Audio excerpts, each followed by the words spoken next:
Bismillahirrahmanirrahim. Alhamdulillahirabbil alamin. Kembali kita membaca kitab Nurut Tauhid wa Dhulumatus Syirki yang nomor 4, Ittikhadul Quburi Masajida. Menjadikan kuburan-kuburan sebagai tempat ibadah. Hadzara Rasulullah sallallahu alaihi wasallam ummatahu an ittikhadhi qabrihi wathanan yu'badu min dunillahi. Rasulullah sallallahu alaihi wasallam telah memperingatkan umatnya agar tidak menjadikan kuburan beliau sebagai berhala yang disembah selain Allah. Wa min babin aula ghairuhu minal khalqi. Maka lebih lagi kuburan orang yang lain selain beliau. Faqala, beliau bersabda, Allahumma la taj'al qabri wathanan yu'badu. Ya Allah, janganlah jadikan kuburanku sebagai berhala yang disembah. Ishtadda ghadabullahi ala qaumin ittakhadhu qubur anbiya'ihim masajida.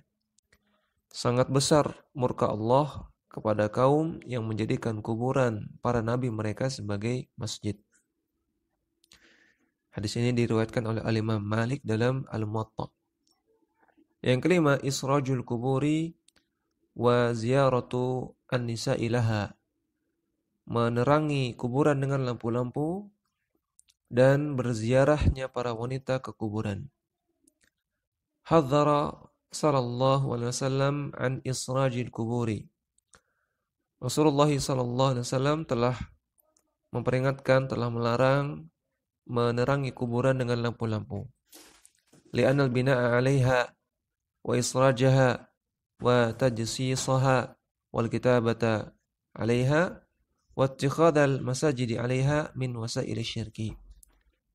Karena membangun kuburan dibangun dengan tembok, dengan bangunan-bangunan, dan meletakkan lampu-lampu menerangi kuburan dengan lampu-lampu, kemudian menyemen kuburan, menuliskan tulisan di kuburan, dan menjadikan kuburan sebagai tempat ibadah di sana, min wasaili syirki, termasuk wasilah-wasilah kesyirikan. Masuk sarana-sarana kesyirikan. Fa'an Ibnu Abbas radhiyallahu anhuma qala. Dari Ibnu Abbas radhiyallahu anhuma beliau mengatakan, la'ana Rasulullah sallallahu alaihi wasallam zairatil quburi wal muttakhidina 'alaiha al-masajida was-saraja.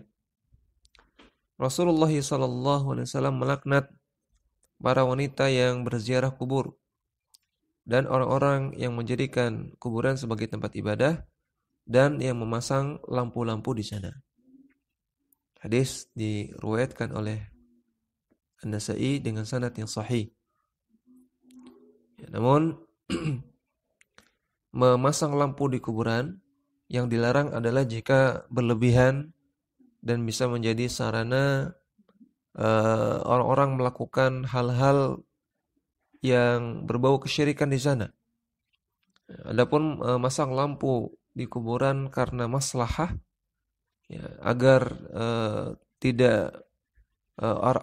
orang tidak terpleset, ya, agar orang tidak terjatuh ke lubang, yang lewat di sana tidak jatuh ke lubang, tidak nabrak-nabrak, ya, maka ini tidak mengapa, ya, kalau ada maslahah. Kemudian masalah ziarah kubur bagi wanita, memang para ulama khilaf tentang masalah ini. Sebagian ulama melarang sebagaimana beliau penulis kitab ini, dan sebagian ulama membolehkan dengan alasan bahwasanya ziarah kubur Nabi katakan memiliki faedah, yaitu mengingat kematian.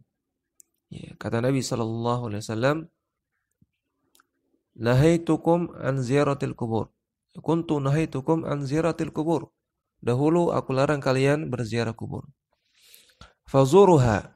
Namun sekarang silakan kalian berziarah kubur.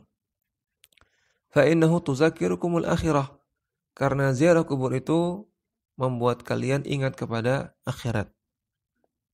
Maka Nabi katakan, zuruha, silakan berziarah kubur, dan ziarah kubur itu mengingatkan kepada akhirat. Maka Syekh Muhammad Nasruddin Al-Albani rahimahullah mengatakan, dari hadis ini menunjukkan bahwasanya ziarah kubur disyariatkan bagi laki-laki maupun wanita.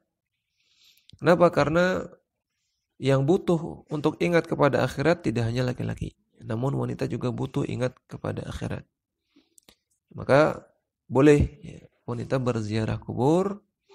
Yang dilarang dalam hadis An-Nasa'i tadi, hadis Ibnu Abbas tadi adalah wanita-wanita yang terlalu sering berziarah kubur dan wanita-wanita yang ditakutkan kalau dia berziarah kubur dia akan melakukan niyahah, akan melakukan meratap di kuburan.